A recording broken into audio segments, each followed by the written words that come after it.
అదేరా 2 రోజులు ఊర్లో ఉంటాను, నువ్వు ఇంట్లో ఉంటాయేమని. ఈ 2 రోజులు అన్న? ఈ 2 రోజులేరా? నేనుంటా అన్న. పర్లేదురా, చదువుకో నువ్వు. పర్లేదన్న, ఆడవసరం చదువుకుంటా. పర్లేదురా. పర్లేదన్న. పర్లేదురా. పర్లేదన్న.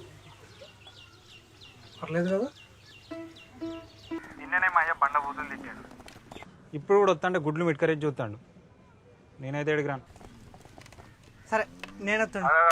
ఇంటికాడు కాదు, ఫంక్షన్ కాడికి రా. సరే. లాటరీ ఎక్కడిది? హైవతాన మెయిల్ ఐడి చేసి ఇచ్చినని చెప్పినా కదా, అట్లాంటి మెయిల్ ఐడీలన్నీ ఒక దాంట్లో వేసి తిప్పంగా తిప్పంగా తిప్పంగా ఒకటి వచ్చింది. దాని లాటరీ వచ్చింది. ఆ లాటరీ నాదే. ఏంటిది?